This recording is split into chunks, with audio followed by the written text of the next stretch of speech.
Yeah. Is the work and ideas of Raghavan Iyer, and he wrote this book, Parapolitics. And you see it says, towards the city of man, civitas humana. That could be looked at as the community of mankind.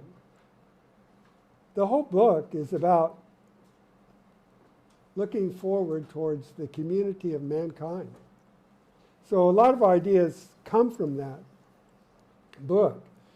And it was interesting to me that, I was thinking about how much discord there is in the world today. And I listened to the classical musical station, KUSC in LA. And they have the favorite music. 250 of the most popular classical music pieces. So, and people vote on those, all the listeners. So what do you think the number one is? Beethoven's Ninth Symphony, which is all about the brotherhood of humanity. So it's not as if people don't have this longing for an ideal community. And number 3 was New World Symphony. I mean, so okay, that may be just people that listen to classical music, okay? But the point is, it shows a sympathy, even though it's so difficult. And this actually, Professor Iyer points to a revolution. But it's a revolution in human relationships, in a revolution in relation of people to institutions. And it's a revolution that involves all our predecessors. The big revolutionaries cited in Parapolitics are Gautama Buddha, Socrates, and Jesus. Those are the great parapolitical thinkers. The true revolutionaries, not just regime change, which is what we get so often. Now you can listen to Raghavan, American Radicalism, on this site, maitreyaacademy.org.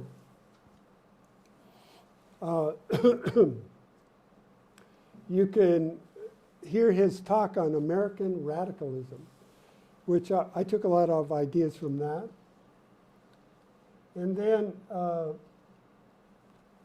there's a further recording under Aquarian Civilization called The Community of the Future. And that's the talk I would suggest that you listen to. It was given at the Lobero Theater in 1975. And it's a kind of continuously inspiring to listen to. We hope to post that actually to our website, worldculture.org, but we've had some problems with it so far, so hopefully we can do that. If not, we'll probably put it on the YouTube channel. This is Mahatma Gandhi's perspective. Human beings are the same everywhere. He who wants to will conduct himself with decency. If we look into the future, is it not a heritage that we have to leave to posterity? That all the different races commingle and produce a civilization that perhaps the world has not yet seen. So we have this beautiful vision. And he asserts that human beings are the same everywhere, but not in conduct. And that is a huge problem, right? Because when we look at humanity, where do we see equality? We see so much inequality. I mean, people differ in almost every respect, in all their talents, their settings in life, their fortunes, everything seems to be different. Most of the time, when we see the body of another human being, we recognize that that is a human being. But that doesn't seem to be enough to stimulate a sense of equality.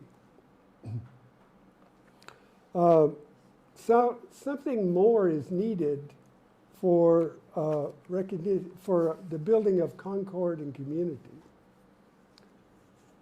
Now, how about the recognition of the essential nature of the human being, self-consciousness? Could that be a basis for equality? You know, what it means to be human, humane? Does it require some kind of spiritual insight, like Buddha, Christ, or a Gandhi? In terms of equality, the Dalai Lama says we're all united in our desire for happiness. So is that a basis for equality? The Greek philosopher Plato said that everybody is united and equal in their desire for what is good, even though we all differ in our opinions about what that is. Is that a basis for equality and goodness? Although I just leave it as a question.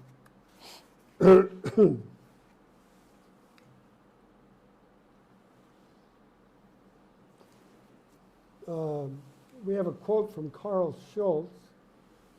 Ideals are like stars. You will not succeed in touching them with your hands. But like seafaring man on the desert of waters, you choose them as your guides and follow them, and following them you will reach your destiny. So this is another element that seems to be a prerequisite for a lasting Concord and Community. And that's idealism. Victor, the logotherapist, Viktor Frankl, he appropriately, and I think very insightfully, said that if a person that has no ideals, or humanity has no ideals, they're just going to go downhill. But if you have a universal ideal, it'll lead to constant improvement. So humanity, you know, as said, I think it's in the Bible, with no vision, the people will perish.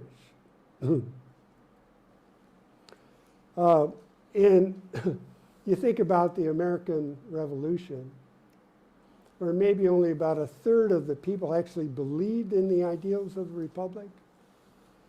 But that was sufficient for them to risk life and limb and livelihood to inaugurate this American experiment in self-government. You know, to become not a subject of a monarch, but a citizen of a republic, a free citizen of a republic. And it's a noble ideal. I think that's been lost to some extent to a lot of people today. Also, the ideals of a classless society, the Marxist ideals, where workers own the means of production and share the fruits of labor equally. This was a very appealing ideal to the impoverished of the world. And one can understand why. What's sort of odd to me is that Karl Marx said that religion is the opiate of the people. But I think he either ignored or forgot or didn't know that the early Christian communities embodied the ideals that he would put forward far more than any communist regime has been able to do. It's one of those, there you see the true revolutionary at work, right? Jesus.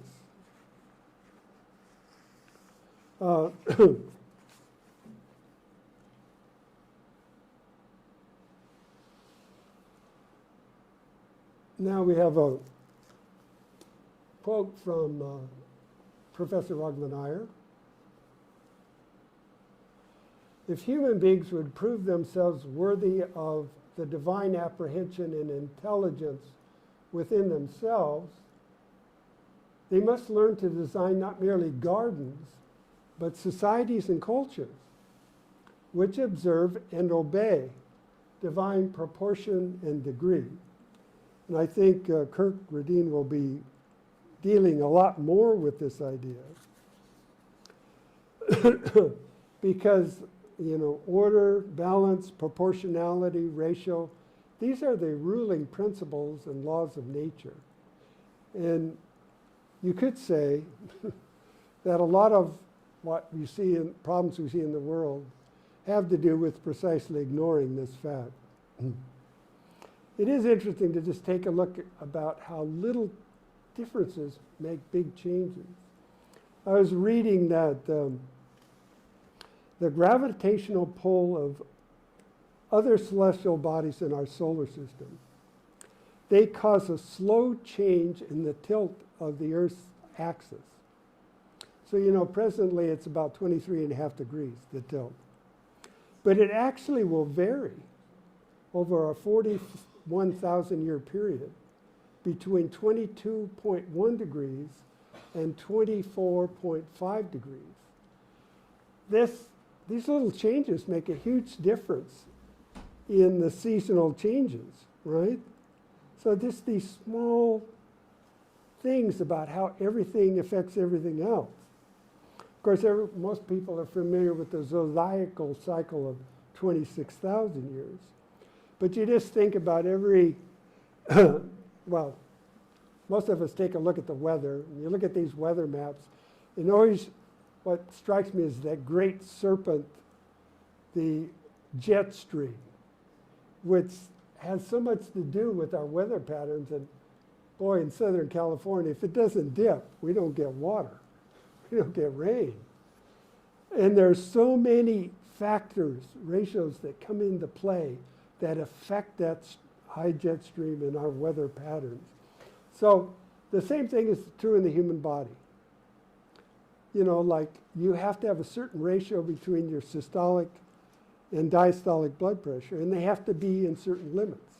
Also, the acid-base balance of your blood, the pH, it needs to be in certain parameters. Your blood sugar, it has. So in other words, there are just certain parameters for everything to work. There's reciprocity in nature that can't be ignored. And many of the ancient cultures actually tried to mirror on the earth the regularity and balance of the celestial patterns. And even as early as 900, the 10th century of Common Era. Those are familiar with the culture of Chaco Canyon, the forefathers of the Pueblo people. They laid out their whole structure and organization in terms of solar and lunar cycles.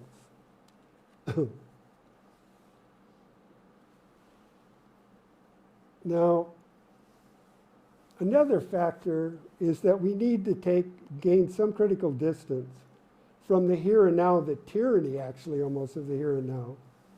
In consciousness, we have to get away from our predilections, our likes and dislikes, our biases, our self-centeredness. Constantly thinking in terms of what affects us personally. And to get out of a claustrophobic view of space and time. Now here is this wonderful photo from one of our probing satellites from Saturn. What the Earth looks like from Saturn.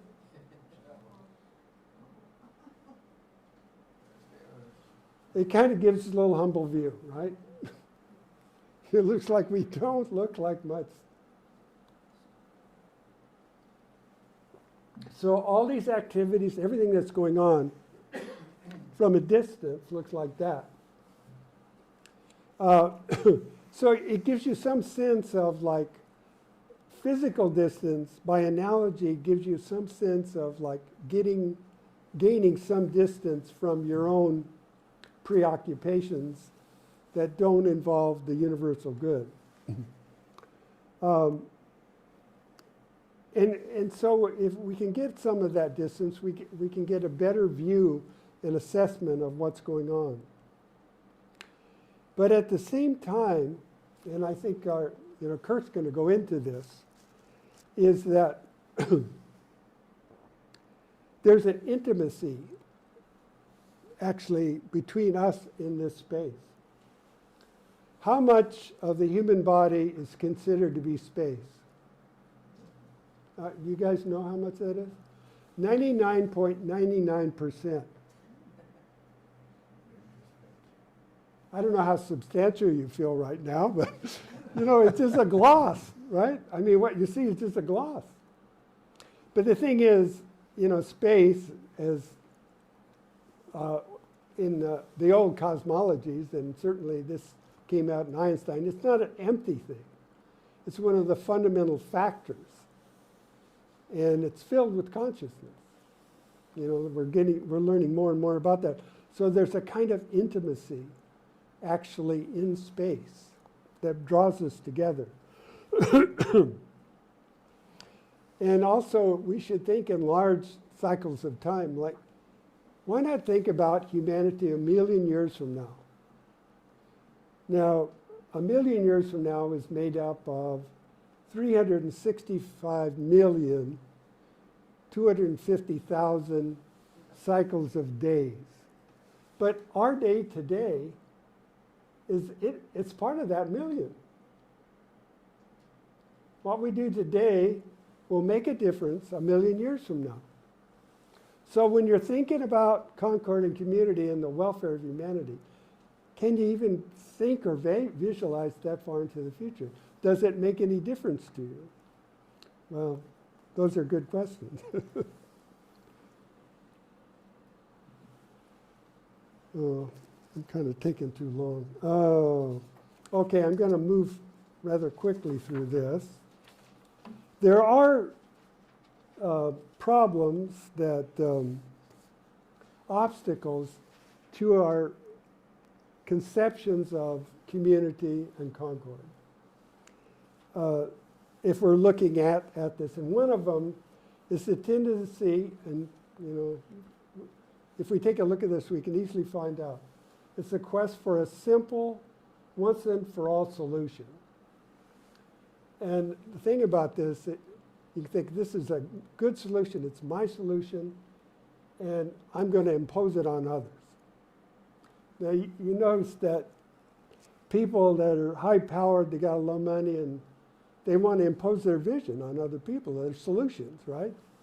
That's kind of a part of our self, that we tend to want to impose our own ideas upon other people and think that there is some kind of simple solution. One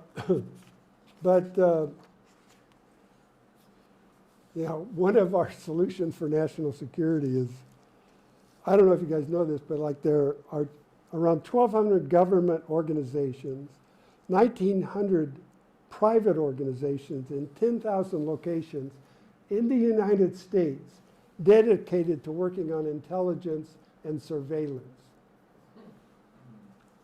That doesn't make me feel safe, but maybe it does you.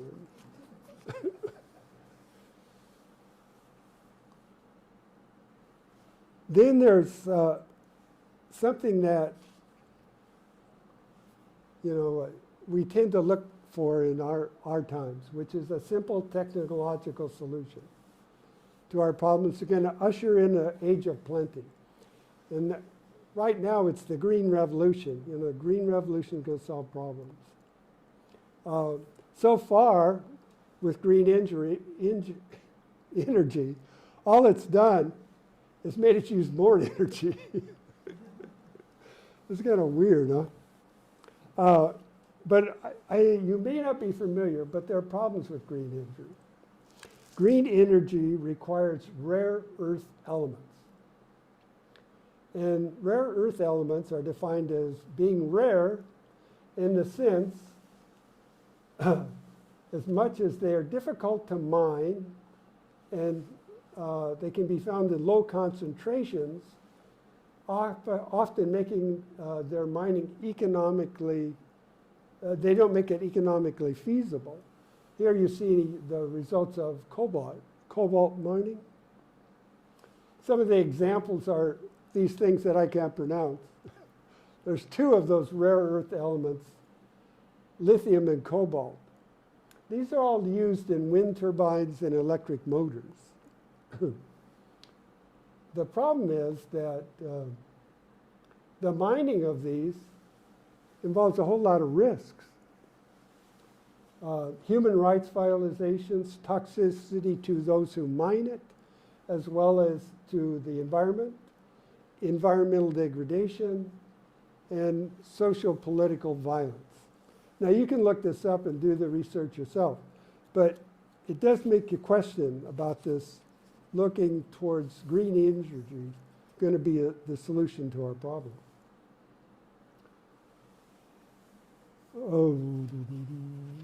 So another problem is political messianism. And that means that you're willing to sacrifice other human beings for the sake of the ideology. You know, and we're all familiar with that. And think about the master race and the ultra-nationalism of the Nazis. You think about the ideas of the Marxist-Leninists, the Bolsheviks, and the Russian Revolution. You can go on and on. But one of the problems is, one of the primary assumptions is that some acceptable end justifies the means that are necessary for that end. So whatever violence is necessary is okay because the end justifies it. This is totally wrong and unjustifiable. Oh, and then one thing you never want to do is ignore the primary elements of existence, which we so often do. One is that we all make errors. And, you know, like in the fires in LA, they always want to find somebody that's at fault, right? Well, a lot of people are at fault, a lot of errors. And also that as human beings, we're going to suffer, we're going to grow old, we're going to die. And if those elements are not considered in Concord and Community, there's something false in the very nature of it. So to recapitulate, the precondition, some sense of the principle of equality, some vision of an ideal community, some sense of the importance of natural law, balance, and proportionality, some critical distance from personal self-interest, and some of the conceptual obstacles, quest for a simple once-and-all solution, reliance on some technological solution, political messianism, and the idea that the end justifies the means, and ignoring the fundamental limitations of life. Now, as a transition to our next speaker, I have a series of quotes from Professor Iyer from Parapolitics. He says, if we are frightened, of what are we really afraid? The machinations of few men, the superhuman capacities of man-made machines? That does bother me. The mediocrity, conformity, and materialism of the masses in an affluent society, and that would include those elements in oneself. Yes, that does bother me. The lack of an adequate social philosophy or political wisdom in a representative democracy, that does bother me. He adds, though, are we afraid of ourselves? Are we convinced that there is nothing we can do about our fears? Do we despair of our capacity to exercise constructive imagination? Are we doubters of dreams, believers in nightmares?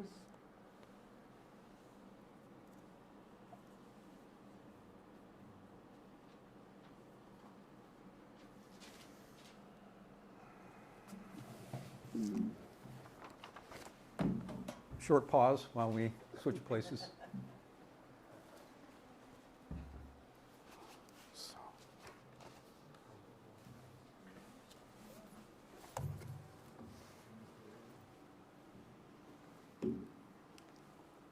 A little bit further that way. Yeah.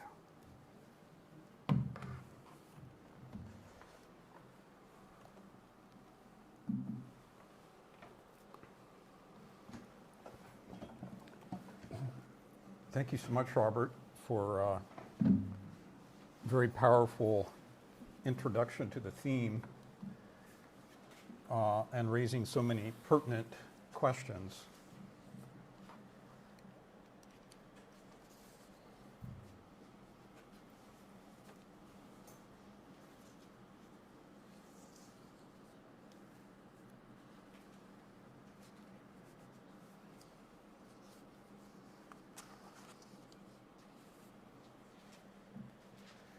The slide might look familiar because it's the same one Robert started with. And as Robert said right at the beginning, Concord and Community are central to the founding principles and ethos of the Institute of World Culture. Besides being illustrated in the sevenfold star of its logo, which is one of the reasons we chose this image, which is also over the front door if you get a chance to see it on your way out. That besides being embodied, we're going to make the argument in the logo itself, in its 10 aims of interdependence. The historic building in which the Institute has its home was lovingly restored by its members and christened in 1976 as Concord House by its founders. In addition, the room that we're sitting in today was called Concord Hall, and it was once the bustling center of Concord Grove Press, a nonprofit, all-volunteer publisher that by 1989 offered over 42 books and pamphlets in its catalog. And as its brochure outlined at that time, its publications included sacred scriptures, classical reprints, and contemporary contributions to philosophical. You want to go full screen? Oh, thank you. Up here. I can't see that. Can you see that?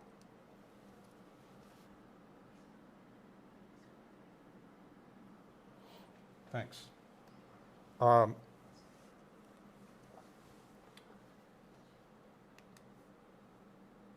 Contemporary contributions to philosophical and literary thought, linking the mystical and the practical, the timeless and the timely, quote, inviting readers to rethink and renew a vital sense of participation in the global inheritance of humanity and the emerging cosmopolis. So part of what you'll be hearing from me today adds this third C to our title, Concord, Community, and Cosmopolis. Sorry, I'm just going to full screen this guy. Real I quick. thought it was full screen. So. Not quite. Can you move your light down? Because it's blaring in the audience's eye. It's doing what? This light, and you move it toward you. Yeah. And then yours is on. All kinds of adjustments going on here. Breaking the continuity of what I was going to say. Oh, here we go. Look at that. And then we can do this. This is my son, by the way. Also technician. Nice to have a Thank you. son.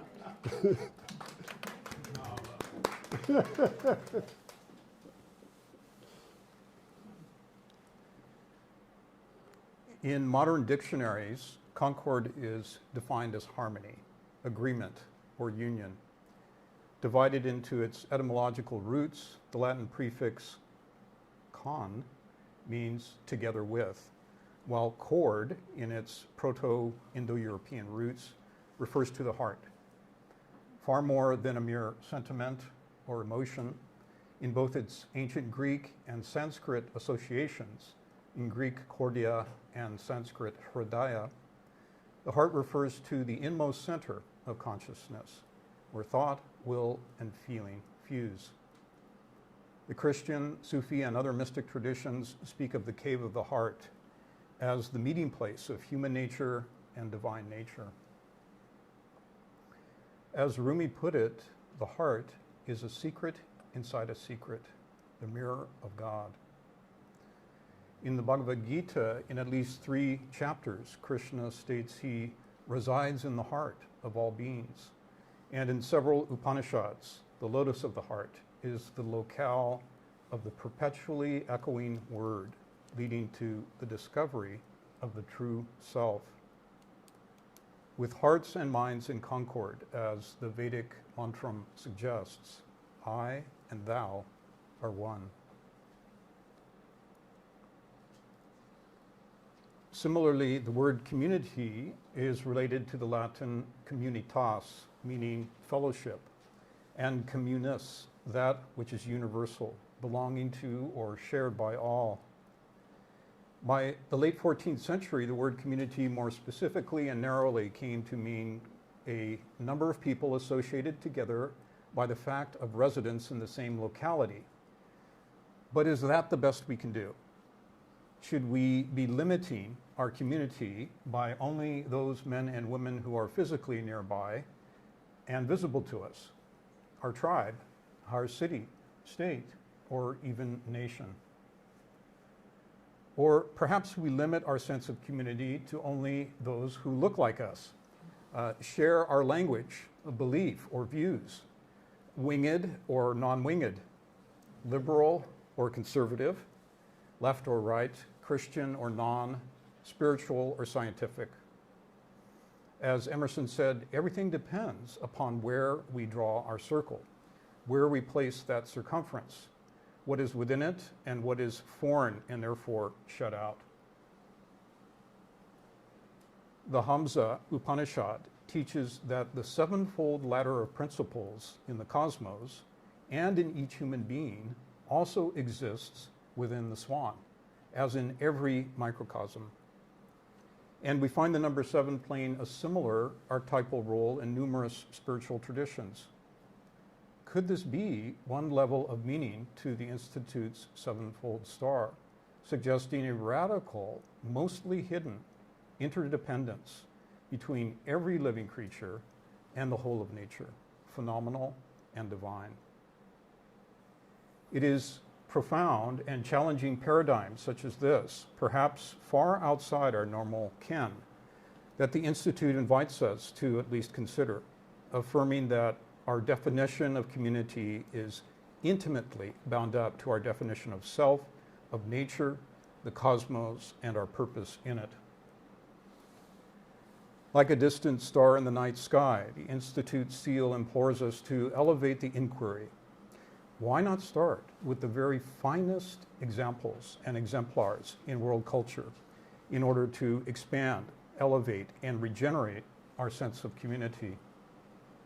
Why not seek to learn from the best wisdom traditions of humanity, its best scientists and mystics, geniuses, literary giants, true friends, teachers, and moral reformers, either current or past, of distant lands, belief systems, or epochs? The lifelong learning that the Institute promotes aims to fit us for this kind of global/cosmic citizenship, that we might better contribute in some meaningful way to the collective good, to mutual understanding, to deeper and more meaningful forms of tolerance and respect, true service, intelligent empathy, kindness, forgiveness, and brotherhood, to the finest, most authentic fellowship, the world community of the future, whatever that may be, will require of us. Even now, Raghavan Iyer continually reminded us that behind the desperate chaos, the darkness and destructive forces of modern civilization, such a cosmopolis is arising. Question is, will we be part of it or not?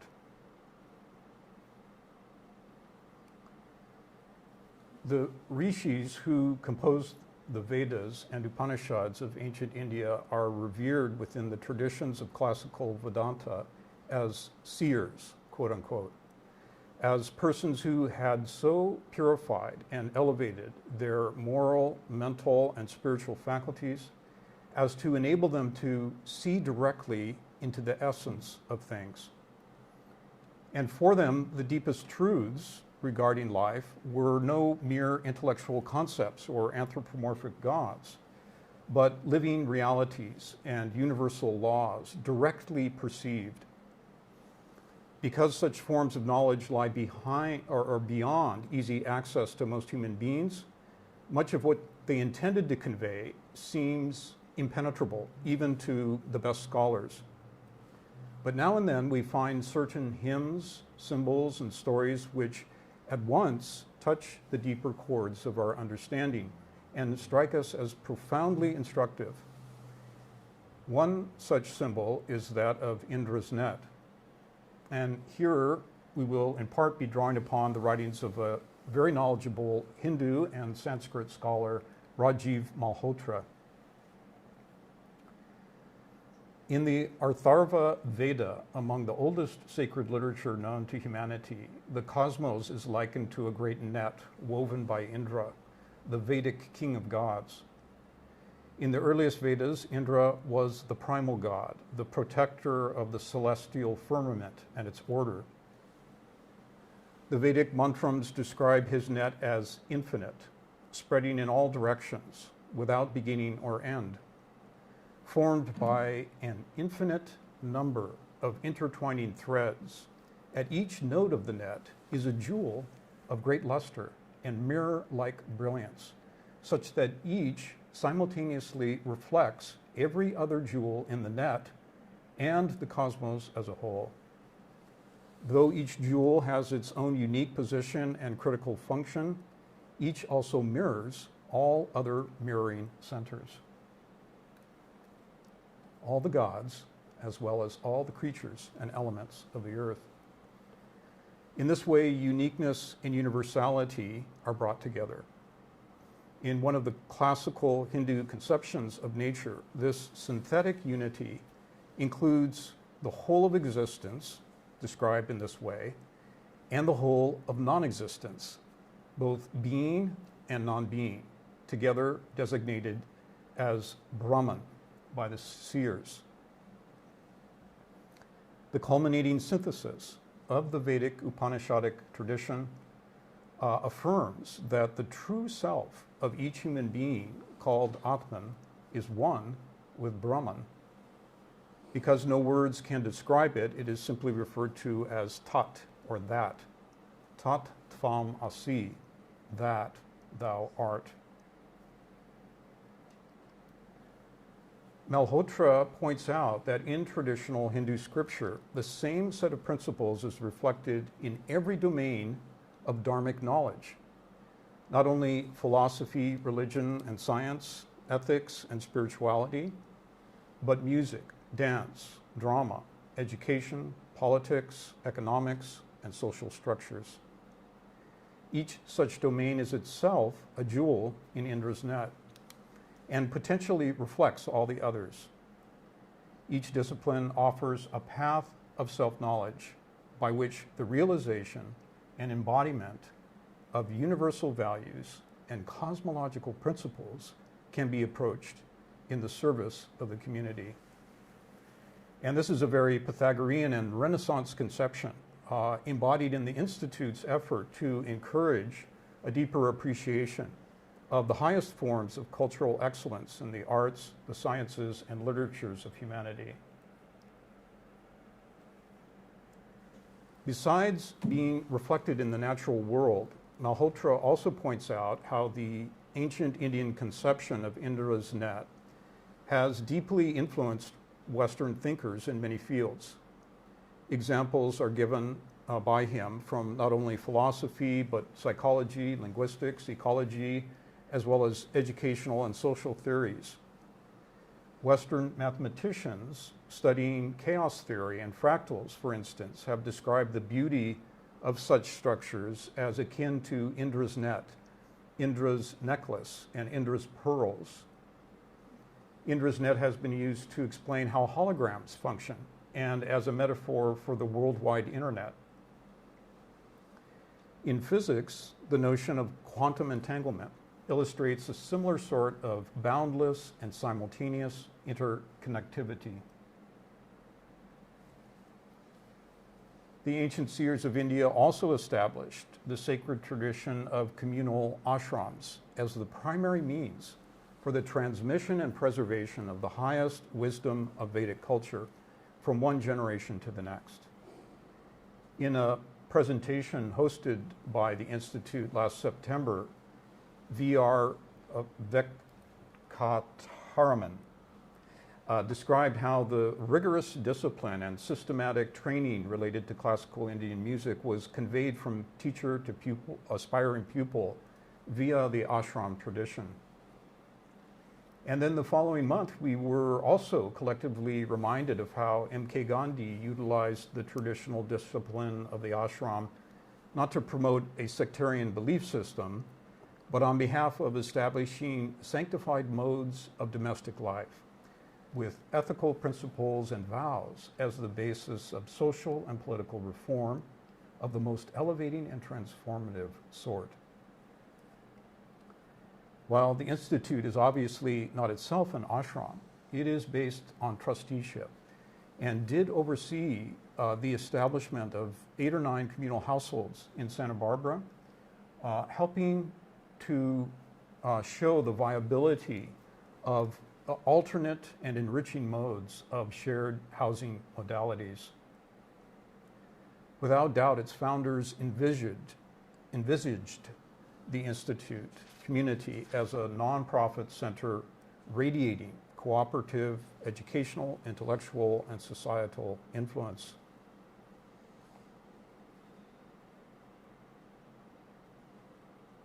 A quote from the Moral and Political Thought of M.K. Gandhi. Gandhi did not believe that before a reform of the social order can be made effective, all men must first be converted to a life of exemplary virtue.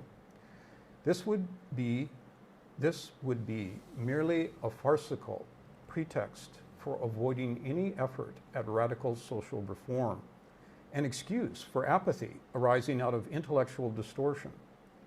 Revolutions are the work of comparatively small groups of men and women who consecrate all their energies to the task.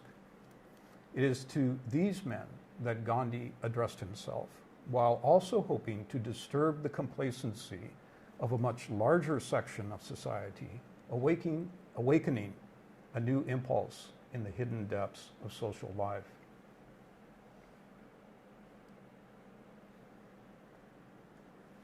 And under the guidance of Raghavan Iyer, by 1983, Concord Grove Press had published a series of sacred texts from many of the world's most prominent spiritual traditions, with insightful scholarly commentaries.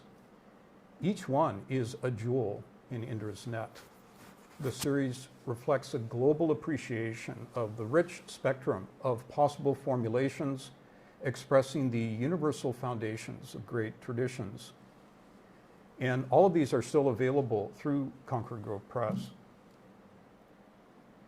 And Elton Hall recently gave us another example of the Philosophia Perennis, a few of the spiritual verities that link many wisdom traditions in his deeply insightful talk on Hermes Trismegistus. Based on the Corpus Hermeticum which merged the Greek god of wisdom, Hermes, with the Egyptian Thoth, we obtained a glimpse into why these ancient writings have had such an impact on the whole of Western esotericism, including the fusion of Christianity and Neoplatonism, which blossomed in the 14th century Renaissance.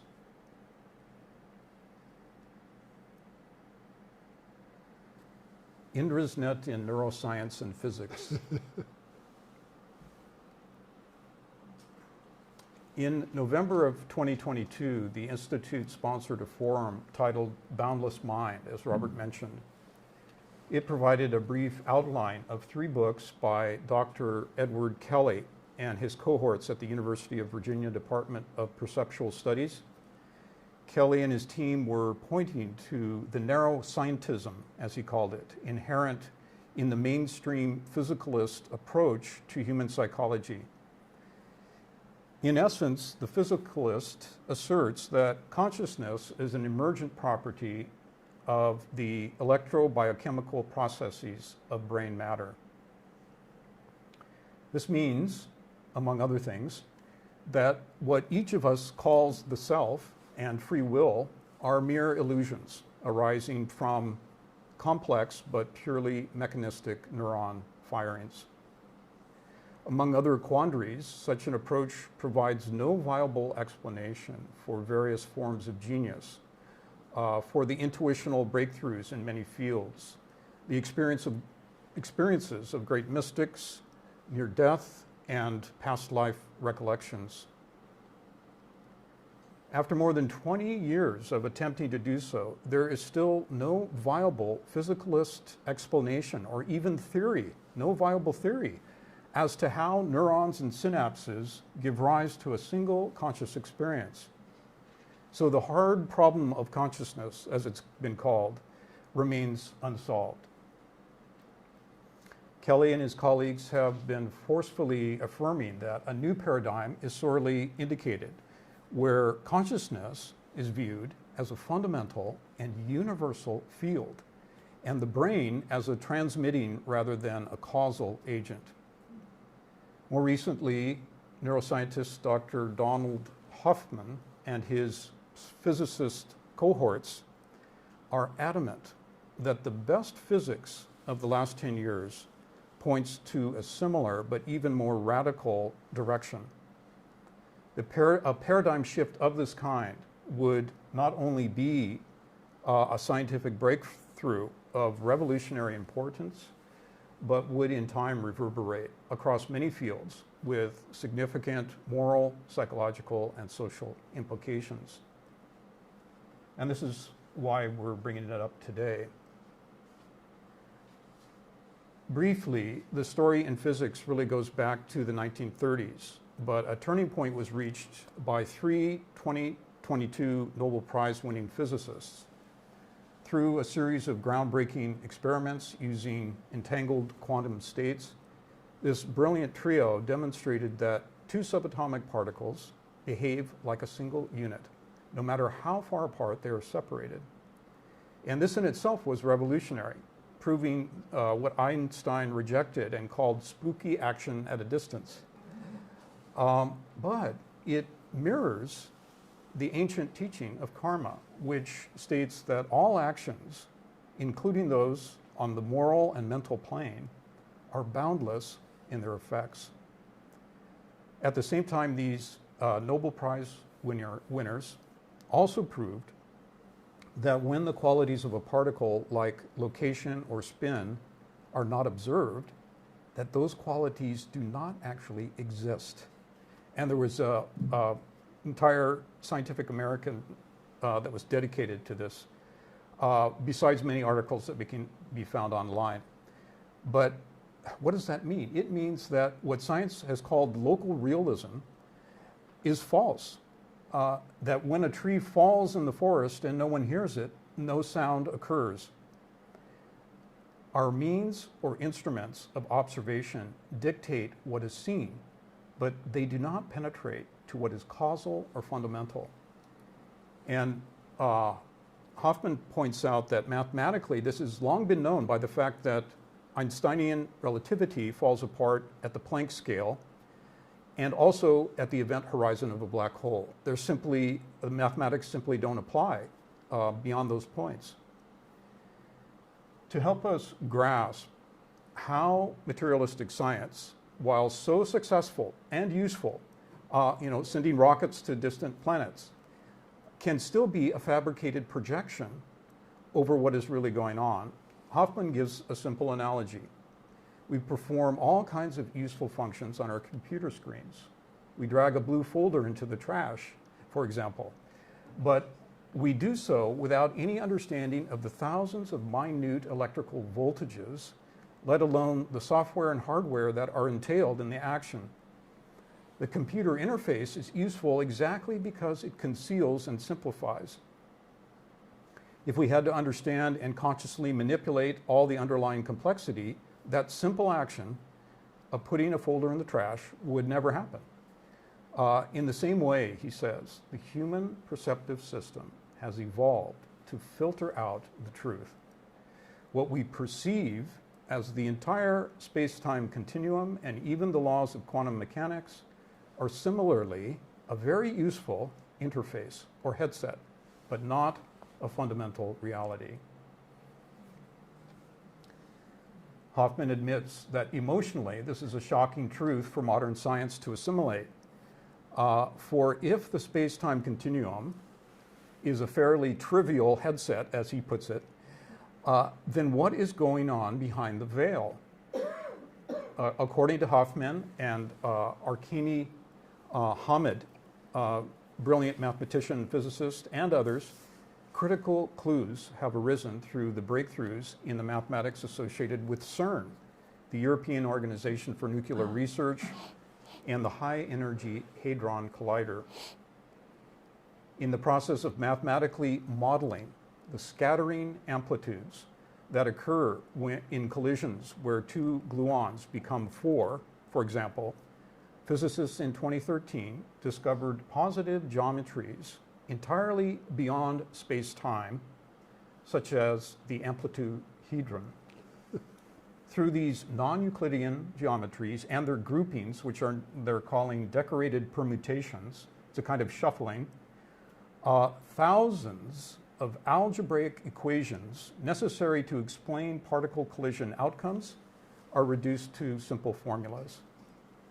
And these discoveries have opened a revolutionary new field of mathematics describing the laws of physics outside the standard model of space-time. Based on these discoveries, Hoffman and his physicalist community are postulating a model that reverses the arrow of causality.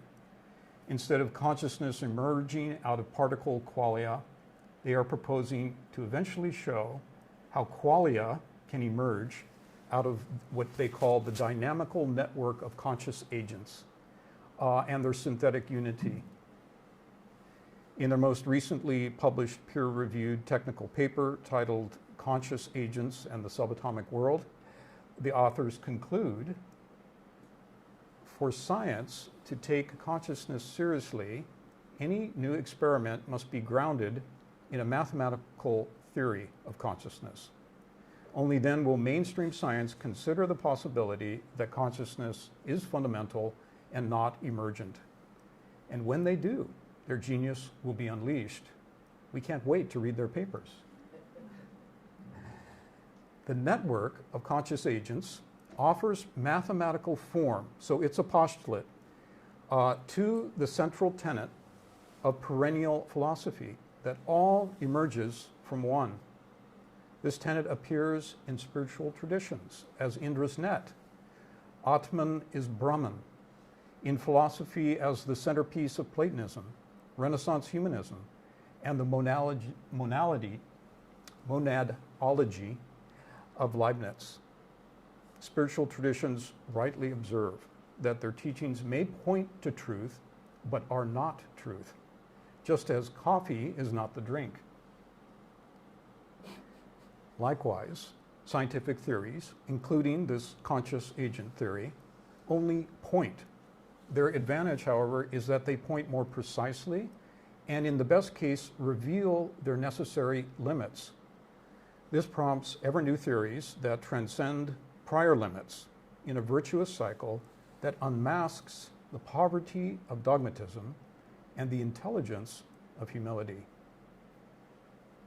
This is a beautiful statement, and this sevenfold configuration here is a basic mathematical postulate as to how one might mathematically model a conscious agent and its network, which I'm not going to try to explain.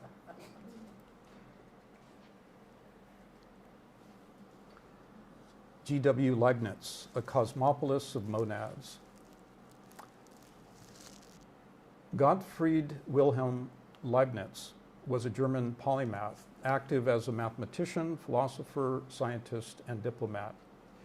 He is credited, alongside Sir Isaac Newton, with the development of the main ideas of differential and integral calculus, along with major contributions to other fields.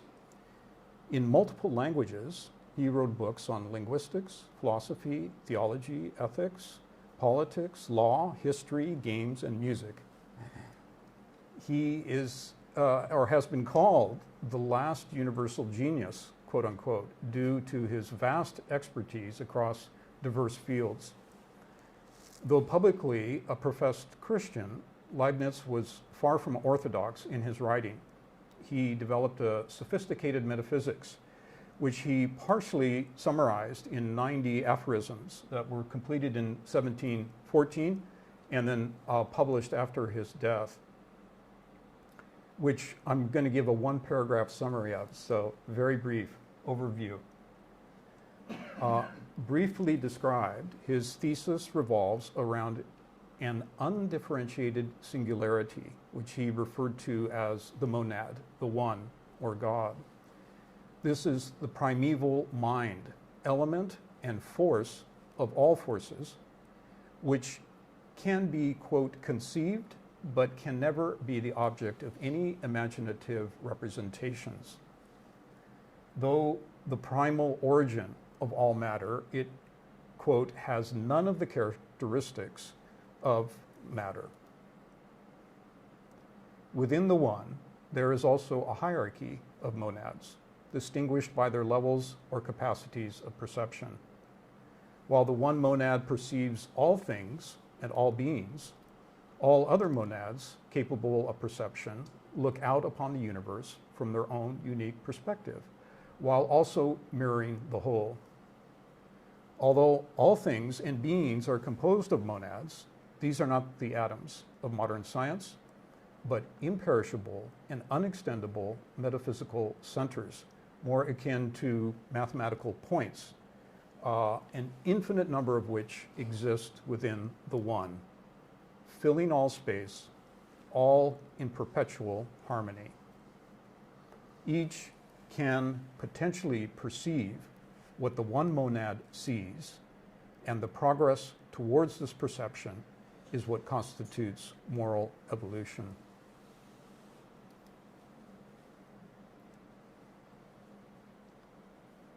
Indra's net in Buddhism. So you may have noticed that we're not following a historical or chronological order. Our final example of Indra's net leaps back even further to one of the most lengthily revered and influential texts of Mahayana, East Asian, and Tibetan Buddhism. The Avatamsaka is typically rendered into English as the Flower Ornament Sutra. First written down on palm leaves, which have long since perished, its origins cannot be proven by modern scholars. It is a comprehensive compendium of Buddhist teaching in 39 chapters. In one version, there was over 100,000 verses, combining prose and poetic verse. Among other features, it elaborately describes the lustrous virtues, knowledge, and skillful deeds of innumerable unseen galaxies of Buddhas and Bodhisattvas of boundless compassion, who ceaselessly serve the purposes of universal enlightenment in order to remove the suffering of sentient beings. The final chapter is an abbreviated synthesis called the Gandavyuha, Supreme Array Sutra. It depicts the supreme abode of Buddhas as Dharma Dhatu, a realm of purified perception of unconditioned reality. Raghavan Iyer, in his superlative introduction to the Dhammapada, briefly summarizes this chapter and its ineffable conception. Dharmadhatu, as the realm of the bodhisattvas, is an inexpressible abode of pristine awareness, beyond all dualities, finite conceptions, and limitations. Beyond space and time, it abides, quote, without individuation or differentiation. Though latent in all, a latent capacity of perception in all human beings, most of us have our perceptions stunted by ignorance and personal desires, which bind human beings to the most illusory realm of sense experience and unconscious rebirth called Lokadhatu. Yet, the doctrine of interpenetration and interdependent co-arising that is suggested by Indra's net in the Gandavyuha means that the unconditional luminosity of Dharmadhatu pervades and suffuses Lokadhatu, whether human beings perceive it or not. This theme of a fractal cosmos is illustrated in one of the greatest artistic creations on the planet, in our view, that of Borobudur in Java, a three-dimensional mandala based upon the Avatansaka Sutra. The stupa structure as a whole is symbolic of both the path, the Buddha, and the cosmos. Its circumambulatory ascent through 10 levels includes meeting 504 life-size seated Buddhas and Bodhisattvas, each one facing outward in a unique position, yet each one also being a fractal representation of the whole. The Flower Garland Sutra was one of the first Buddhist texts to reach China via the Silk Road, and it eventually developed into a major school of philosophy called Huayan. The teachings spread across China, Korea, and Japan, where it became known as Qigong. The respected Zen scholar and translator D.T. Suzuki called Huayan the philosophy of Zen, and Zen the meditation practice of Huayan. We are ending on this note because of the sublime fusion of community and cosmopolis in this Buddhist tradition. The Sangha, a word meaning association, assembly, company, or community, is one of the three jewels said to have been reestablished or mirrored on earth by the historical Shakyamuni Buddha with his first discourse. And still today, becoming a Buddhist involves taking refuge in the three jewels, the Buddha, the Dharma, and the Sangha. But in the Mahayana tradition of the Avatansaka, this community is not limited to the local or even global practitioners of a particular school or philosophical system, but includes limitless multiverses, suffused and animated by an omnipresent brotherhood of Buddhas and Bodhisattvas, infinite in number and boundless in embrace. The person, the aspirant who enters this stream, is one who has begun to awaken to this noble cosmopolis of enlightened consciousness, but on behalf of all sentient beings, past, present, and future. The altruistic aspiration to be both a learner in relation to that which is above and a ceaseless benefactor to all, regardless of race, nation, kingdom of nature, is undoubtedly one of the most precious jewels of world culture, and was put into poetic verse by an 8th century Buddhist master at Nalanda known as Shantideva. So we're going to close by reading just a portion of that. For all those ailing in the world, until their every sickness has been healed, may I myself become for them the doctor, nurse, the medicine itself, raining down a flood of food and drink. May I dispel the ills of thirst and famine, and in the ages marked by scarcity and want, may I myself appear as drink and sustenance. For sentient beings, poor and destitute, may I become a treasure ever plentiful, and lie before them closely in their reach, a varied source of all that they might need. May I be a guard for those who need protection, a guide for those who journey on the road. For those who wish to go across the water, may I be a boat, a raft, a bridge. May I be a wishing jewel, the vase of plenty, a word of power and the supreme healing, like the earth and the all-pervading elements, enduring as space itself endures. For boundless multitudes of beings, may I be their ground and sustenance.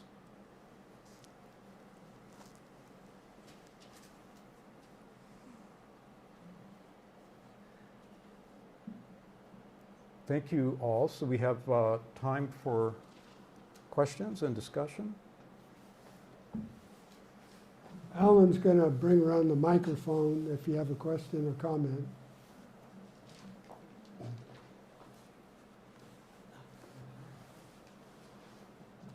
Should I bring up the light a little bit? You must have some more. Can you define consciousness in a simple words?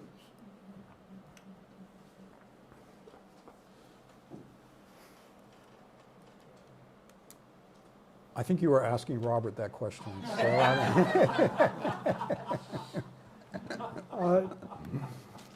The ability to perceive. To perceive. Consciousness to perceive? The ability to perceive, yeah. I mean, there's no real good, easy definition, but you could make the case that atoms perceive because they interact with other atoms. But in this presentation that Kirk just gave, you got this field of consciousness, a field of awareness that involves, you know, Awareness. huh? You said the word. Awareness. Consciousness is awareness. Yeah, but No? you can do it. If you like that, that's good. That's good. well, yeah, obviously we don't know. And part of what you find in many wisdom traditions is that ultimately it goes beyond definition. It cannot be encompassed by any language or any word, any definition, because any use of language is going to limit that which is boundless. And so that's one issue. So everything has to be taken as, you know, a rough approximation for our purposes of, you know, exchanging concepts and trying to understand and reach towards that which is boundless and omnipresent. And that goes beyond any manifestation at all, right? This is one of the things you get in the great wisdom traditions, is that even when the universe is not here, consciousness is here. But the other interesting thing that you also find in many traditions, Buddhist, Christian, Hindu, is that the arising of what we call the cosmos, the impulse which generates the birth of the cosmos is associated with boundless compassion and boundless intelligence. So this is why, like in Buddhism, you hear it all the time, right? It's the fusion of wisdom and compassion as being like the ultimate base of reality that lies behind everything that is. And so that's, in my mind, that's a very helpful beginning point to realize that whatever it is, its basic fundamental nature is universally benevolent. And in Buddhism, it's Mahakaruna. In Hinduism, it's referred to as Kamadeva. It's that desire which first arose in it, but it's the desire for the good to arise on behalf of all beings who will emerge as a result of this outbreathing. It's another way that it's also described, as kind of the exhalation. In the Sufi tradition of Islam, in fact, it's in the Quran, the idea that it's the breath of Allah is compassion itself, exhaling. The other thing that, in that sense, it also includes the capacity to act. That's the other aspect of it. So it's not simply awareness or perception, but it has this inherent self-moving nature to it. And that is actually part of Hoffman's little mathematical diagram, is that there's this perceptive capacity, there's the will, which can only be partially modeled mathematically. Again, it's like an approximation, because in it, also the will in itself has this ineffable quality to it. But you could say that is one aspect of consciousness, is the ability to manifest, to give birth, to gestate, to arise from non-being into being. What? How is that possible? But that's part of the action of consciousness. And then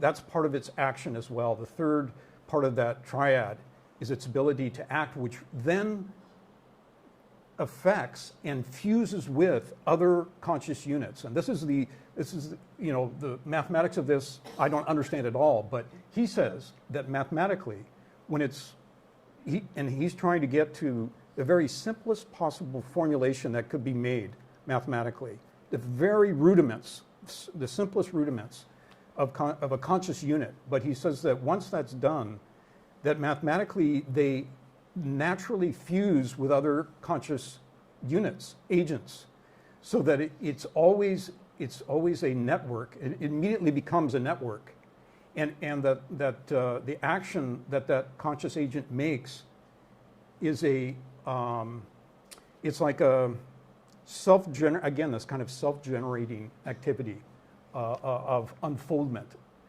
So anyway, just a few thoughts there. That it's such a tremendous mystery. It's a fundamental mystery. Great question.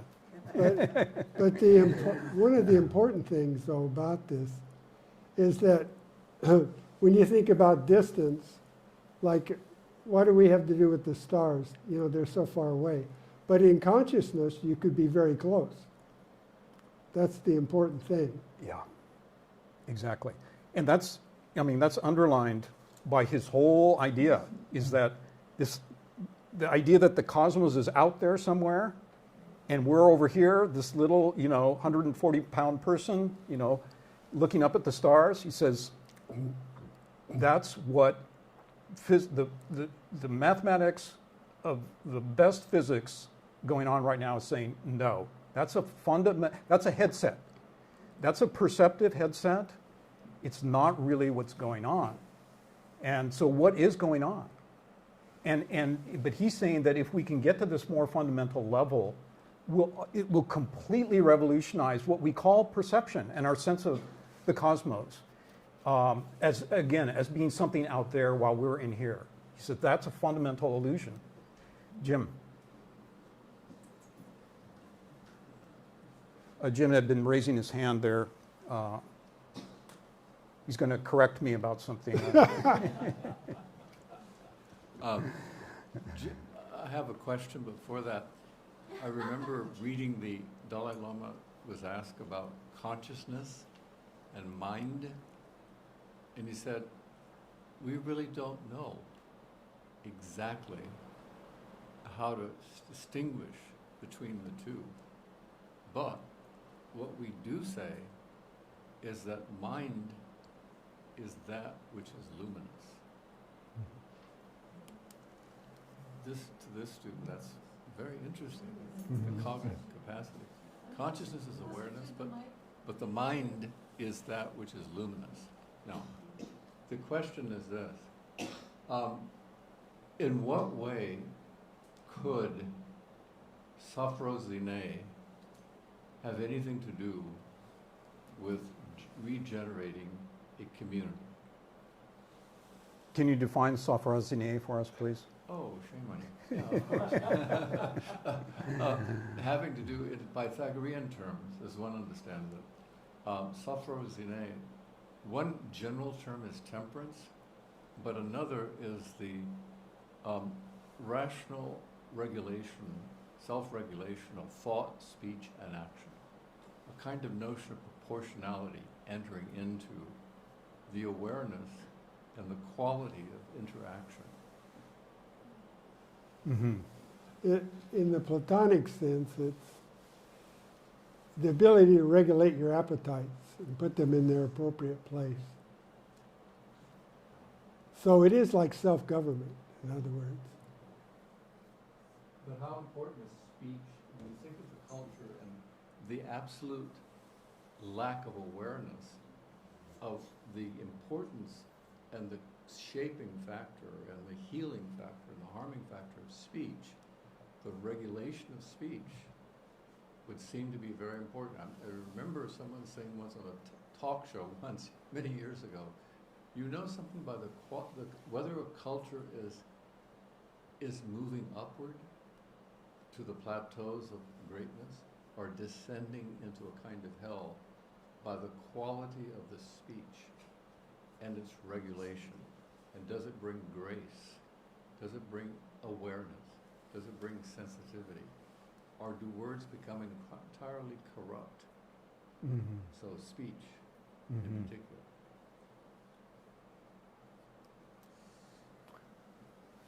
Well, those are really critical and important points Jim is making, and pertinent to all of us. I think what comes to mind is that is leadership, how important leadership and guidance within a community is. And what Robert brought up at the beginning about cultivating ideals and a shared vision, that the capacity, first of all, I'm speaking to the second part of your comment question, Jim, that the capacity to articulate a fundamental direction, the fundamental ideal, the paradigm behind which a community that can inspire and guide and become like a luminous center, as you mentioned, the mind is that which illuminates. So it's that capacity for the control of speech and articulation at the appropriate time. There's another aspect of proportionality is timing. And shared in a way that inspires. So it's not simply a lofty intellectual formulation, but it's done in such a way that it appreciates and informs at the level that people are at. And our experience with brilliant and spiritual teachers such as Raghavan is that no matter who you were, if you were in an audience, you always felt like he was speaking directly to you somehow. and that not only did he understand the issues that you were dealing with, but he understood the issues of the community and how that was a reflection of what's going on in the larger culture and in the world. It's like every meeting was like a microcosm. And so that everything that is said becomes critically important. But also, of course, that applies in all of our daily interactions. And the question of how do we make those ideals come alive on a daily basis through the struggles and trials and our own individual issues that we may be dealing with. How do we make that sense of community relevant in all interactions? And are we truly regarding the person with whom we're engaging in relation to that ideal? And the one sense of proportion in speech and what to say at what time and so on is, you could say, if the person has the proper focus in that sense, it can come alive even in the most brief and seemingly casual of encounters and experiences.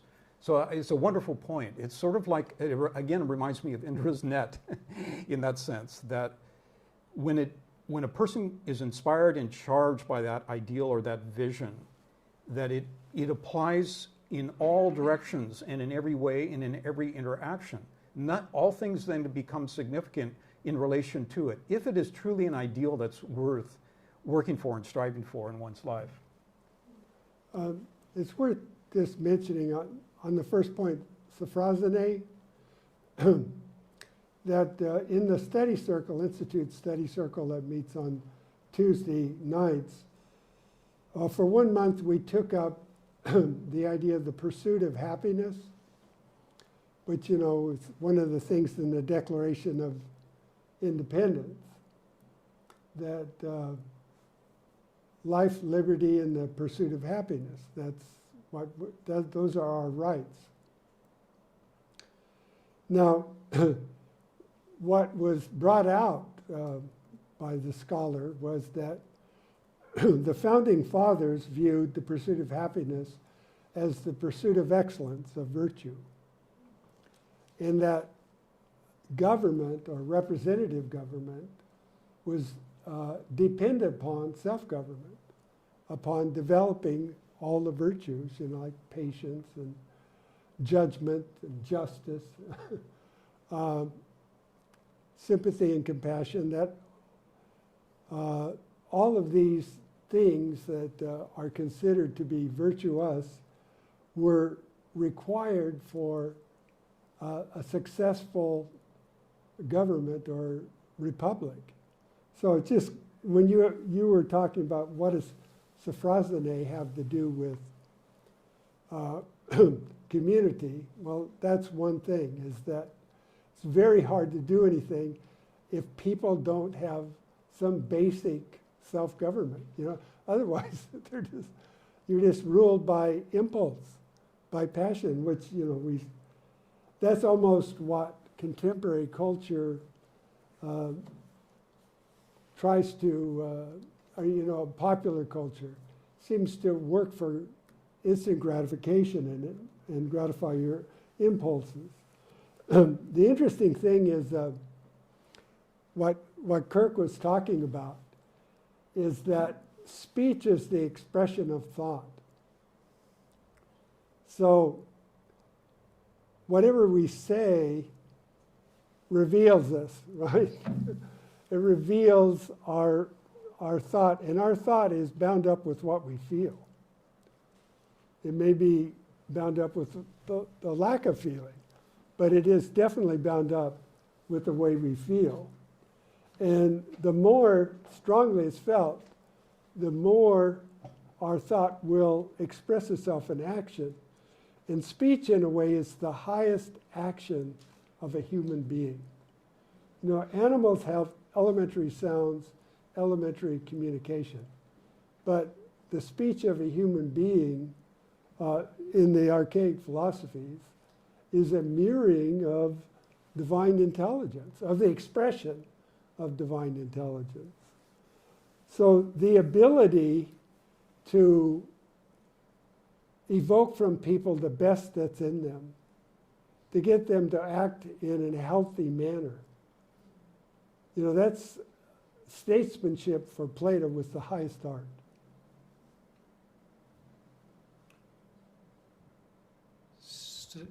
New question. Early on in the presentation, we heard about the vision of the ideal community. And one of the issues now is there seems to be a lot of polarity between points of view and very little communication.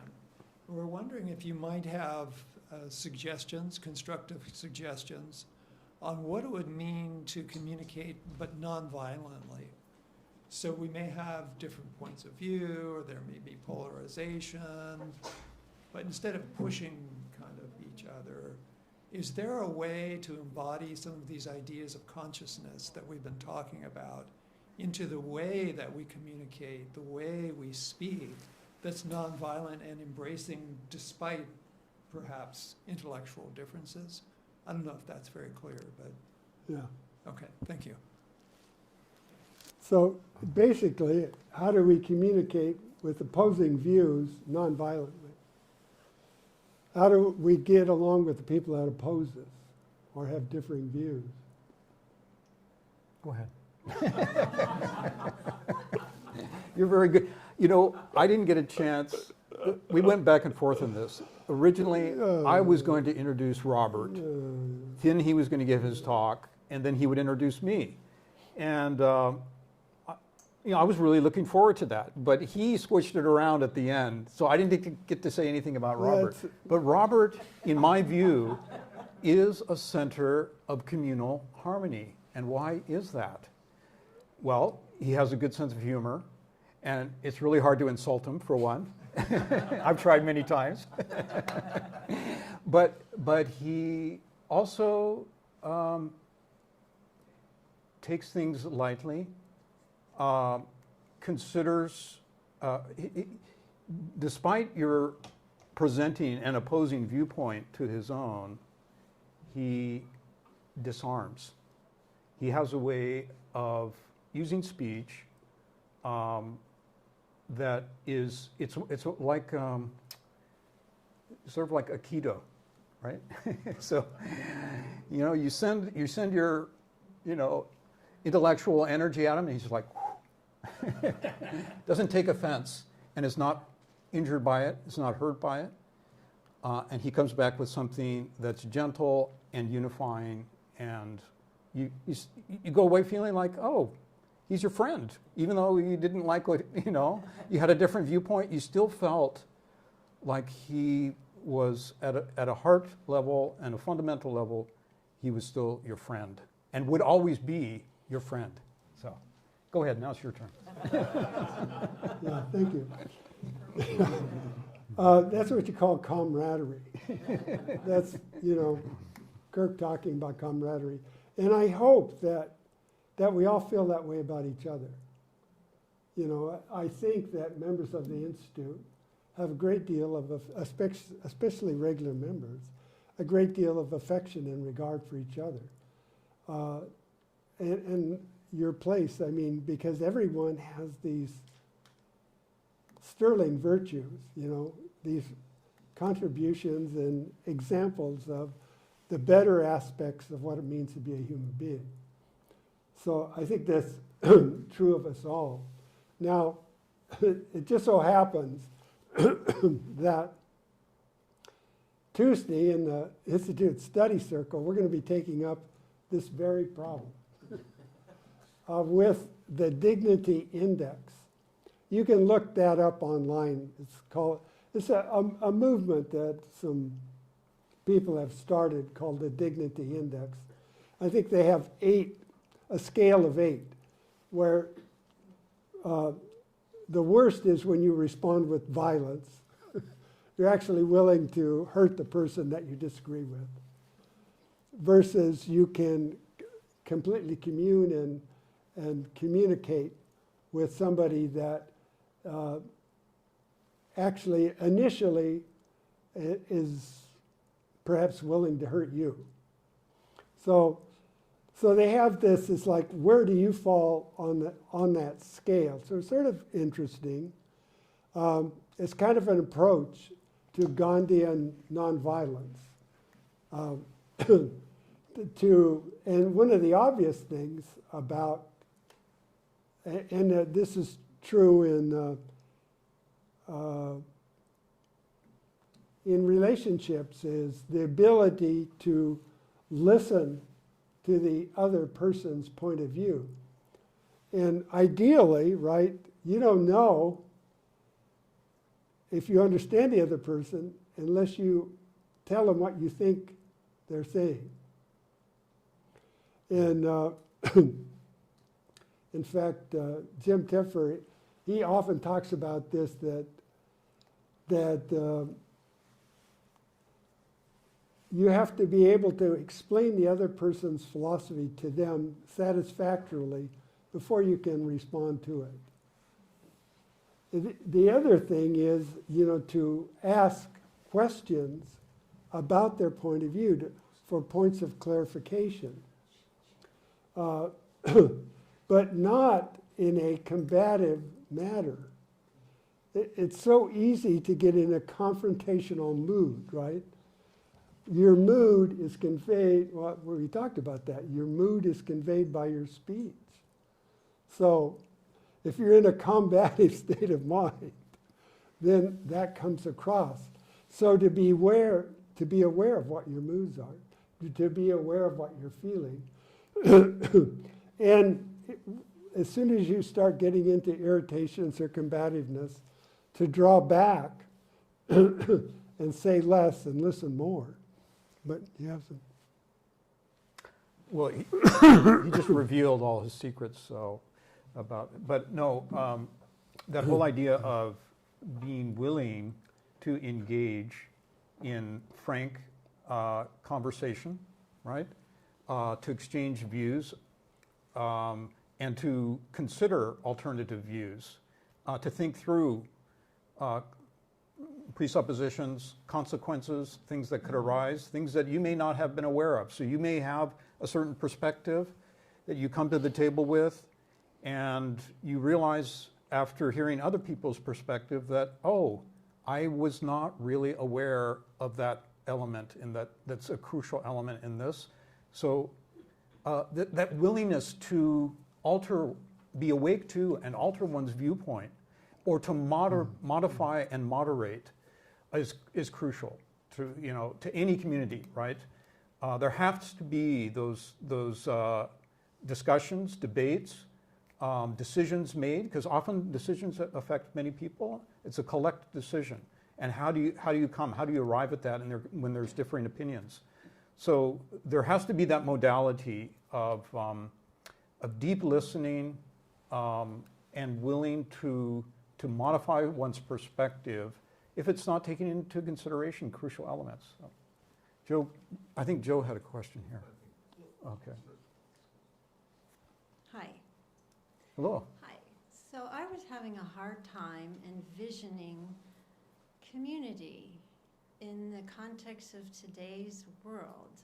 And I realized that I am not hopeful and that it feels very much kind of like end times. With all the converging catastrophes that we're looking at, not the least of which is climate change, which we all got a very good close-up taste of recently. And, in Hinduism, there's the trimurti of you have the creation, and then you have the perseverance, and then you have the Shiva end times, and it really feels like then we might be cycling toward the Shiva times. And so, I guess my question is, how do we think about, if that's the case, how do we think about community in the real world situation we're looking at, and for me, it's gotten kind of small. It's sort of immediate, the ones I really care about, and just, you know, a lot of people are struggling to survive and pay the rent. So it's, you know, it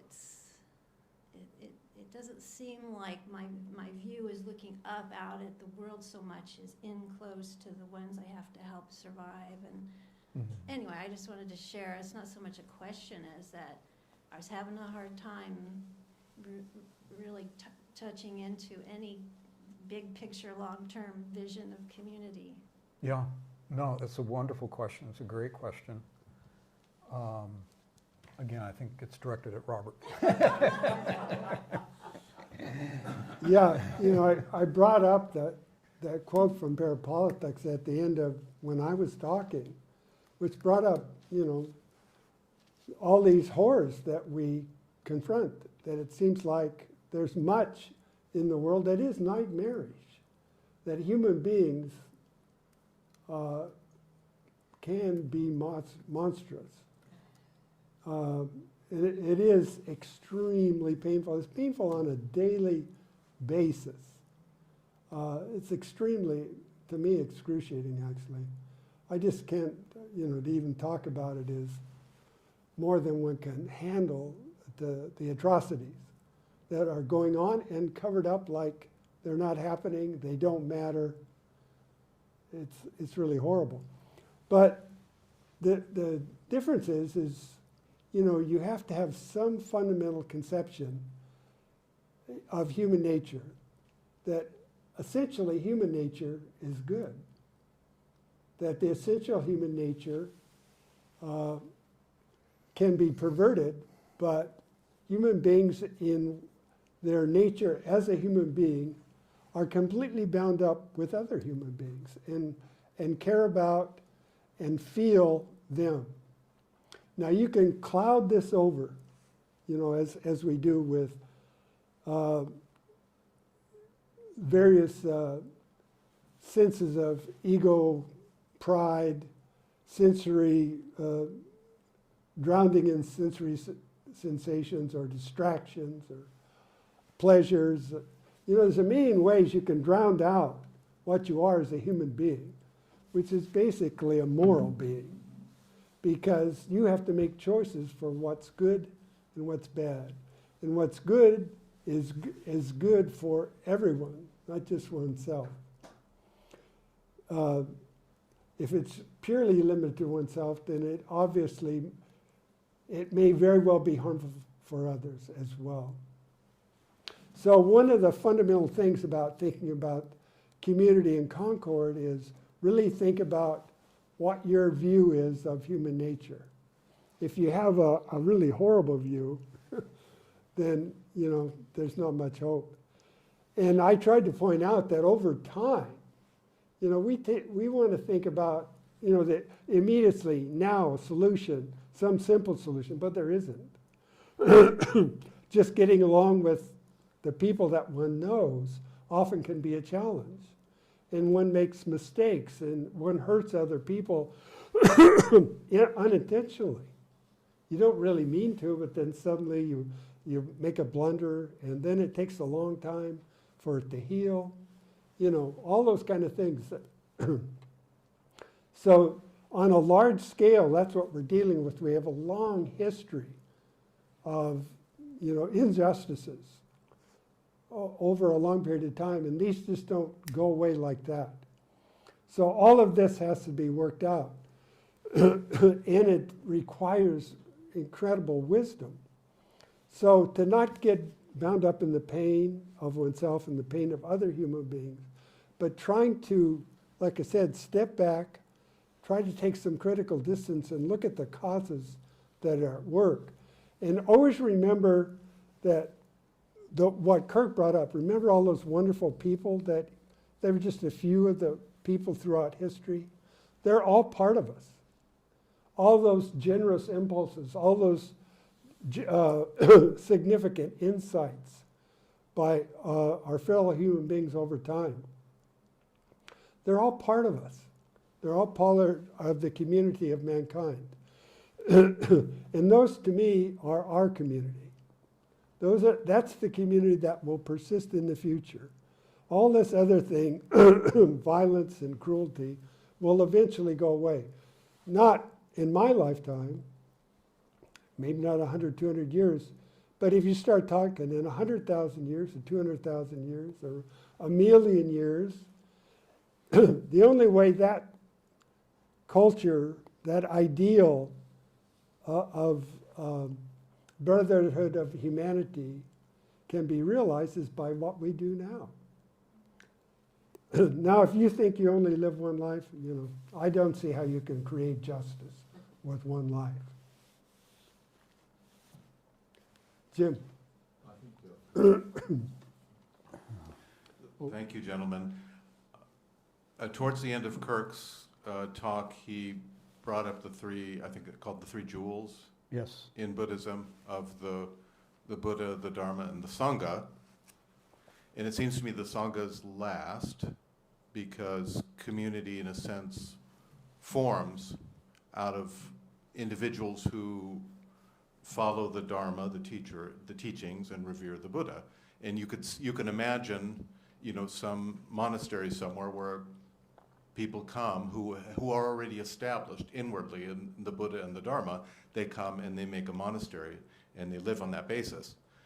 Now, my question is, we can understand how that can work in a community of like-mindedness, but what about modern pluralistic society then, where community forms first, and community forms out of geographic necessities, out of economic contingencies, out of that you're pulled together, first you're all living together, and there's pluralism in belief, in values, and everything else.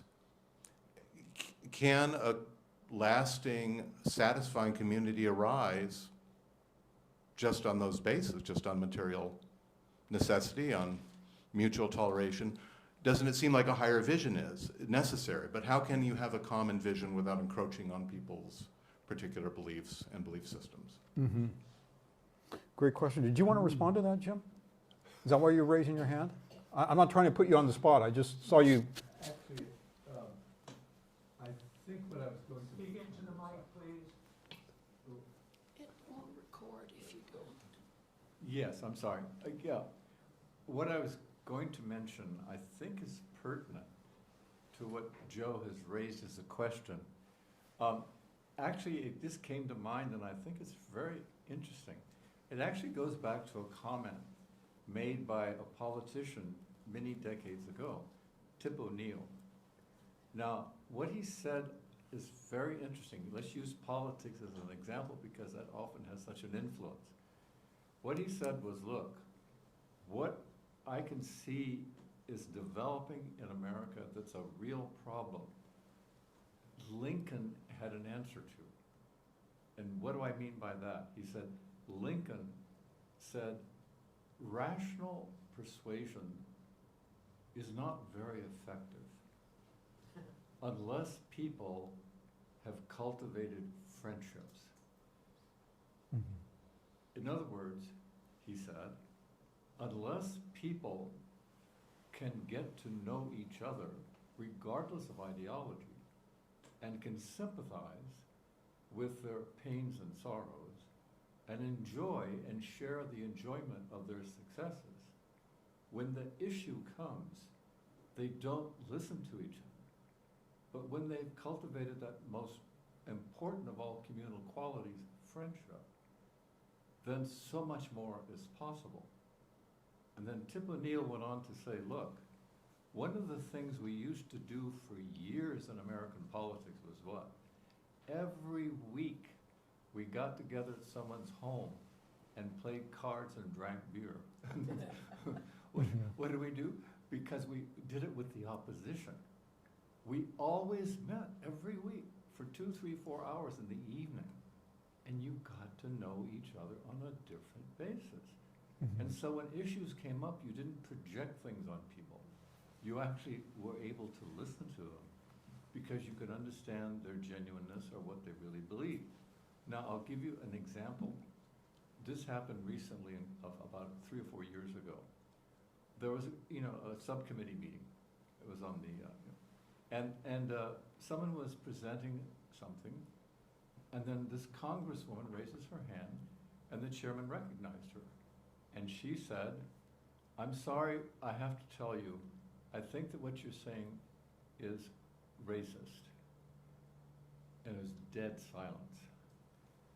And the chairman looked at the young congresswoman, really.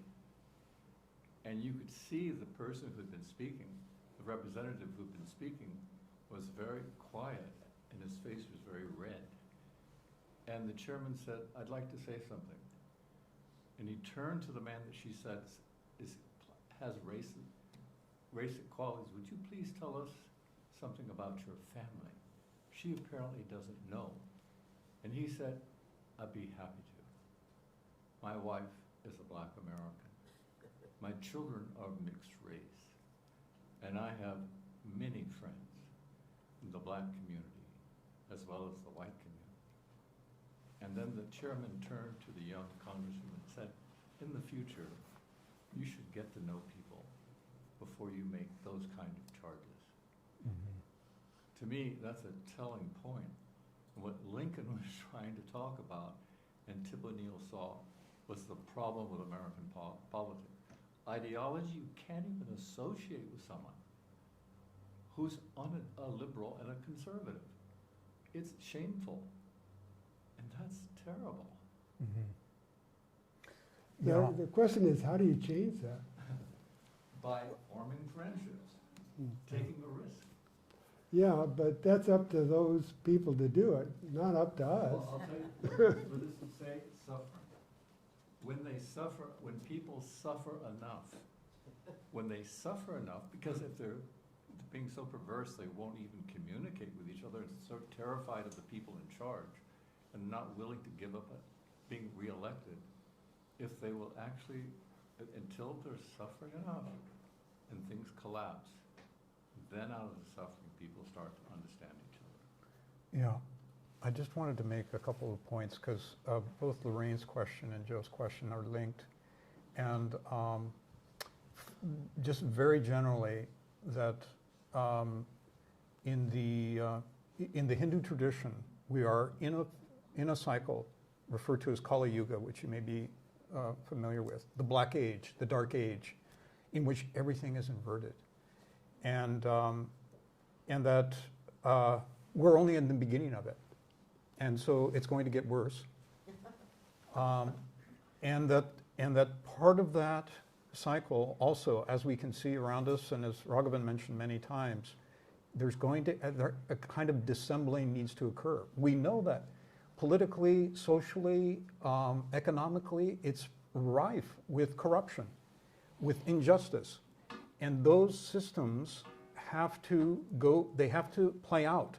What we're seeing is the effects of, you could say self-seeking ideology, self-seeking corporations, individuals that have, that their greed, their self-centeredness, their self-obsession has to play out. Those effects have to play out. At the same time, it's also a golden age. And why is that the case? How is that the case? And actually, you find it in the Hindu tradition as well, that even in the Dark Age, there can be a golden age. So how do you discover that? I think that's the question that comes up in a pluralistic society as well. First of all, as Jim is saying, you need to find those with whom you feel a deep alliance, with whom you can share ideas, hopes, dreams, a shared vision about what is possible for humanity, even though we're maybe distant, far distant from it. We can, the ideal is critical. So, and those, I feel very fortunate that at my early 20s, I met people that I suddenly felt this deep bond with, because that sense of a shared vision was so heartfelt and so meaningful to us, even though we knew that the society around us was dark and in opposition to it. So it's going to be, so it's almost like this tidal wave of destruction and disintegration that that has to wash over us for those things to be dismantled and something new. But the question is, are you going to, and we raised this question, are you going to be on behalf, are you going to live on behalf of that which is rising, the phoenix that's rising out of the ash, that which is subtle but is real and is coming to birth, and will come to birth over the in the decades, years, centuries to come. And that's, you know, we get that anthem from Whitman, you know, that align oneself with the great sages of the past and those who are on behalf of those great teachings, that great impulse, who are contributing to. And this is the other thing that also the point that Jim makes all the time, is that there are billions of generous, selfless actions going on all the time, every day throughout the world. We don't hear about them. They don't make the news. They never will. They'll never be on TV or on your computer, but they are happening all the time. And that is also part of what's contributing to it. And the other thing that Russell talks about is that the whole of nature, because the whole of nature is working on behalf of justice. That's part of the teaching of karma, that which is not in harmony with the whole eventually is working to its own destruction. That's karma. And so that if a person is bent on that direction, that is, you know, you can try to share ideas, you can try to help, you can try to be there when they're in need, and that's part of the bodhisattva path, right? You're always there, no matter what, no matter how dark it gets, you're always there for the other person as much as possible. So, but that being on behalf of the golden center of human nature that is eternal, that you know, this whole this wonderful teaching that we heard at the end, that you find in Buddhism, that beings in Manvantaras past, galaxies of beings forming the very heart of the universe, they're part of the beneficent aspect of karma. Those are real. Can we make that come alive in our own hearts? That optimism, that joy, that sense of the sacred, etc. And just a final point is that, again, Emerson's quote, which is hanging on the wall in the Institute as you walk in the front door, it all depends on where you draw that circle. No matter who you can trust and feel aligned with in heart and mind and soul, that doesn't mean you exclude other people who have a completely different viewpoint, right?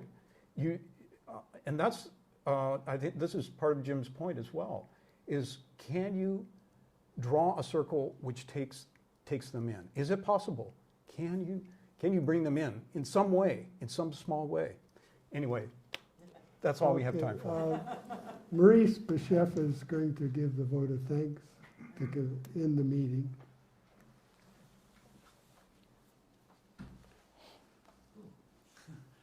Well, is this tracking? On behalf of the Institute of World Culture, both Kirk and Robert today have drawn so many circles of Concord and Community that could allow us, I think, to really kind of experience Indra's net in one way or another. And in addition, Concord Community and Cosmopolis, as was added, are major challenges to us in the world, and also happens to be the theme this year of the Institute of World Culture. So our other programs coming this year will also be somewhat reflective of this theme as well. And it's really interesting because it's kind of like, to have community, you have to have some kind of the one and the many. But the one doesn't necessarily have to be a person, though it could be personified. but it really has to be some kind of commonality, some kind of principle, or really some kind of ideal. Because whether you're dealing with model airplanes or whether you're dealing with anything else, people have a common interest, but they probably have a common ideal about what's a good model airplane or what's really cool. But in this case, we're dealing with something that certainly affects our lives a lot more. And then that is the quality of our human relationships. And that's why the notion that was brought out that if we start with an ideal or start with the teacher, and then we get together because we love the teachings, that there's some eros, some love for each other and for what we see in common.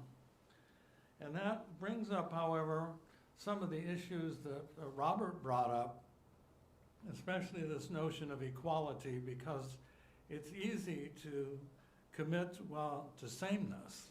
We all have the common aim, the common purpose, right? But what about at the same time, there's the otherness. There's always going to be other, because not everyone is a picture postcard of us, or right? So people are going to contribute something differently, which Kirk referred to as this challenge of universality on one hand, but individuation and uniqueness and the balance between the two within a human community. It really also, another major theme of the whole presentation is that a lot of times when we look at Concord and Community, we think about activities or coming up with common goals and objectives, but there's something more, and it has to do not with activities, but the challenge of our perspective, not just of our activities. And so how we view the one and the many being all of us contributing to the one, at the same time contributing to the many, it's also has to be a shift in perspective, to gain some kind of critical distance, to appreciate proportionality, to kind of move towards something that we know in our common sense is good, decent, human dignity. And all this does require a little bit of interest about the metaphysical as opposed to just the physical. That is, it transcends ourself, because we ourselves are not our name and form, that we're more than ourselves. And as such, it's very useful to be able to, as was pointed out by the two speakers, look at something very deeper. And that's why we really appreciated, to use one of the terms of the speakers, the hidden aquifers of our nature. That in our nature there's these hidden aquifers. And so in communities there's these hidden wells that haven't quite been tapped yet.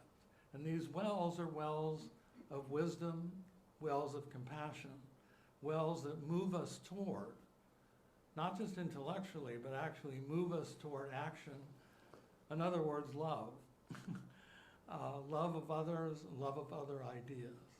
And the challenge, of course, as was raised in a pluralistic society, is how can we draw the larger circle? How can we begin to extend our love of Concord and Community, not just for our buddies and our families, but for humanity? And then how, in our own small way, can we begin to extend friendship and helpfulness and compassion when needed in the here and now, not just as an abstract word. So these are the challenges we face, and maybe with all the suffering, we're going to become more aware of it. But certainly our presentation today has given us a rich reservoir of aquifers to draw on, to think about, as we go forward in this next very, very challenging year. So on behalf of the Institute of World Culture, please give a great round of applause to our wonderful speakers today.